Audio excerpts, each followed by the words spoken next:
Bismillahirrahmanirrahim. Assalamualaikum warahmatullahi wabarakatuh. Allahumma sholli ala sayyidina Muhammad wa ala ali sayyidina Muhammad. Kembali lagi bersama saya Mang Idris Salahuddin di channel berbagi cara budidaya ikan lele step by step. Semua dibagikan sesuai fakta, tanpa rekayasa, tanpa rahasia. Nah teman-teman, alhamdulillah setelah kita melewati proses pemeliharaan ikan lele dari ukuran 56, alhamdulillah kemarin kita sudah panen sebagian ya teman-teman.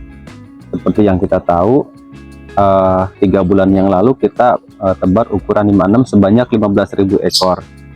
Nah, alhamdulillah setelah pemeliharaan kurang lebih ya totalnya 95 hari ya, 95 hari sudah ada yang panen sebanyak 8.000 ekor teman-teman, yaitu ikan yang dari tebaran yang kita sortir ya, yang grade pertama di ukuran 78 dan yang kedua di ukuran 910.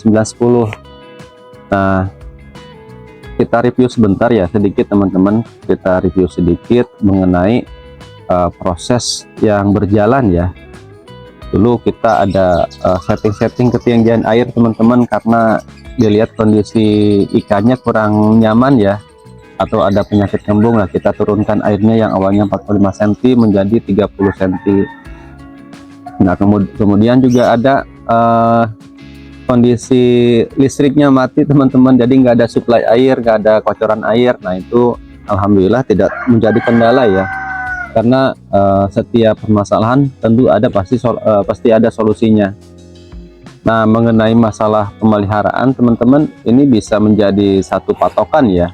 Jadi nggak perlu kita bertanya-tanya lagi nih, kalau misalkan dari ukuran 56 sampai ke konsumsi itu masa pemeliharanya kira-kira berapa lama. Nah ini yang saya buktikan ya teman-teman ya, bahwa atau yang saya gambarkan teman-teman, bahwa kalau kita misalkan tebar ukuran 56, perkiraan pemeliharaannya yaitu waktu pemeliharaannya sekitar 3 bulan teman-teman ya. Ya bisa mundur bisa maju teman-teman, tergantung dengan perawatan kita ya, pakannya cukup, airnya, kualitas airnya stabil, nafsu makannya normal. Nah insya Allah itu akan sesuai standar, atau bisa lebih cepat teman-teman kalau misalkan ya kondisi cuacanya lebih bagus. Nah kalau kita tebar dari ukuran 78 ya, contohnya kemarin teman-teman ya, yang ini yang 2 kolam ini. Nah, di sini pemeliharaannya memakan waktu 81 hari teman-teman. Nah hari ke-82 nya kita bisa panen. Nah sedangkan yang kolam yang sana yang tebaran 910 itu masa pemeliharaannya 65 hari teman-teman. Nah alhamdulillah itu lebih cepat. Nah kalau saya lihat ya, perbandingan antara tebar ukuran 78 dengan ukuran 910 secara tingkat keseragaman itu lebih bagus di ukuran 910 teman-teman. Nah kemarin saya mendapatkan bobot ikan, bobot panen yang lumayan tinggi ya. Nah kebanyakan secara ukuran konsumsi yang layak masuk ke pasar itu ada banyak di 910 walaupun tebarannya 1.500 ekor. Nah itu menjadi satu pelajaran buat kita ya, bahwa kalau kita ingin tingkat keseragamannya tinggi, maka diusahakan untuk tebar bibitnya itu yang ukuran besar, minimal ya 910 teman-teman. Nah misalkan kalau kita tebar nih ukuran 78 ya, nanti kita usahakan sortir dulu. Setelah 2 minggu pemeliharaan dari 78 ya, kita coba sortir dulu, kita ambil ukuran 910 nya. Nah itu menjadi satu pelajaran buat kita ya, bahwa untuk meningkatkan keseragaman ya lebih baik nanti kita tebarnya di ukuran-ukuran besar. Nah nanti siklus mendatang insya Allah kita akan coba tebar di ukuran-ukuran besar. Kita akan lihat apakah benar-benar berpengaruh terhadap tingkat keseragamannya atau tidak. Untuk masalah FCR sendiri teman-teman, alhamdulillah kemarin kalau saya hitung-hitung ya, itu ada peningkatan. Yang awalnya biasa kita dapatnya 92%, nah alhamdulillah kemarin dapatnya 94% teman-teman. Nah itu beberapa pengaruh ya, beberapa faktor juga ya. Yang pertama ya, tingkat kestabilan perawatan teman-teman. Nah seperti teman-teman ketahui ya, dari mulai hari pertama saya kasih makan sampai dengan hari ke-82 itu nafsu makannya normal ya teman-teman, walaupun memang ada satu kali atau 2 kali ikan itu tidak saya kasih makan karena satu kondisi Nah, itu termasuk menjadi faktor-faktor yang mempengaruhi nilai FCR. Nah, itu yang pertama tingkat kesehatannya teman-teman. Nah, yang kedua jenis pakan teman-teman. Nah, kalau yang ini jujur ini habis pakannya 20 karung teman-teman. Nah, yang mereknya awal itu yang biasa saya pakai itu 17 karung. Nah, sisanya yang 3 karung itu pakai merek yang baru. Nah, alhamdulillah ternyata ada peningkatan dari 92% menjadi 94%. Nah, untuk hasilnya sendiri teman-teman nih, saya bacakan. Ini kan kita anggap yang apa namanya? Kita akan membahas yang kita panen dulu ya. Bukan keseluruhan, tapi yang kita panen kemarin. Nah, yang kemarin itu total bibitnya itu 8.356 ekor teman-teman. Yang di sini 6.800, yang di sana 1.556. Nah, total bobot awalnya di sini 22 kilo, total bobot awal ya. Yang di sana 10 kilo. Nah, jadi total bobot awalnya itu 32 kilo. Nah, habis pakannya yang ini habis pakan 20 bal atau 600 kilo. Nah, yang sana habis pakan 150 kilo, jadi totalnya 750 kilo.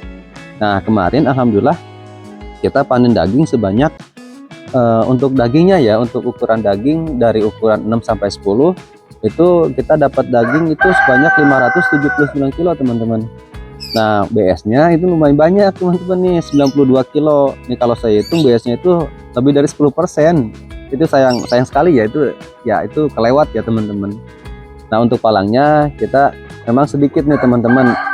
Saya taruh lagi ke tempat itu tuh, pelihara lagi ke tempat semula. Itu palangnya 66 kg teman-teman. Nah, total bobot yang saya dapatkan kemarin setelah proses pemeliharaan ukuran 78 dan ukuran 90 itu sebanyak 737 kg teman-teman. Nah, itu alhamdulillah teman-teman, ada yang dibawa sama tengkulak itu ya, yang 579 tambah 92 kg teman-teman. Nah, palangnya nggak dibawa. Nah, untuk perhitungan FCR sendiri teman-teman, begini perhitungannya ya. Kita akan cari tahu berapa nilai FCR-nya.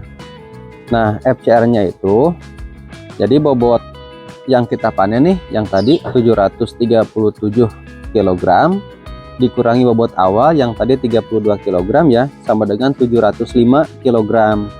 Nah, FCR-nya bobot dibagi pakan ya. Nah, 705 dibagi 750 kg sama dengan 94%. Nah, itu kalau dalam bentuk persentase. Tapi kalau kita mau mencari nilai FCR 1 banding sekiannya ya 1/1,06. Nah, segini udah alhamdulillah teman-teman ya, udah ya. Kalau saya sih targetnya minimal 90% atau 1/1,1 itu udah alhamdulillah ada untungnya teman-teman. Apalagi dengan FCR 1/1,06 itu pasti akan lebih meningkat lagi keuntungannya. Nah, insya Allah kedepannya kita akan terus perbaiki ya teman-teman. Kita perbaiki bareng-bareng. Bagaimana caranya, apakah sanggup kita dengan konsep yang kita jalankan, apakah FCR-nya bisa 1/1 teman-teman. Jadi artinya memang keuntungan dari pembesaran ya, dari segmen pembesaran ikan lele ya, kalau kita menggunakan pakan pelet atau pakan pabrik, itu sebenarnya memang dibilang tipis sih enggak teman-teman. Ya antara margin 25-30% lah. Cuman masalahnya kenapa jarang sekali kita mencapai FCR 1/1. Nah, itulah kenapa banyak orang bilang budidaya ikan lele pembesaran pakai pelet nggak ada untungnya. Ya karena memang salah satunya menurut saya ya karena tidak tercapainya FCR, tidak tercapainya SR gitu. Nah, artinya ini yang harus kita perbaiki teman-teman, supaya apa? Supaya keuntungan yang tipis itu, yang orang-orang bilang tipis itu kita bisa pertahankan teman-teman. Jangan sampai semakin tipis yang harinya nggak ada keuntungan. Nah, untuk video review panen kali ini saya rasa cukup ya teman-teman. Mudah-mudahan ada ilmu yang saya sampaikan buat teman-teman. Nah, nanti kita akan panen lagi nih sekitar 3 harian, yang ini sama yang kolam bulat teman-teman. Dan nanti kita akan review bareng-bareng juga bagaimana prosesnya, berapa FCR-nya, apakah FCR-nya akan bagus atau tidak, karena yang kita pelihara ini yang grade keempat, yang di kolam bulat grade ketiga teman-teman. Nah, kita akan lihat apakah benar grade bibit itu berpengaruh terhadap FCR dan tingkat hidup ikan lele atau tidak. Nah, kita akan lihat bareng-bareng nanti setelah kita panen ya. Nah, untuk video kali ini saya rasa cukup.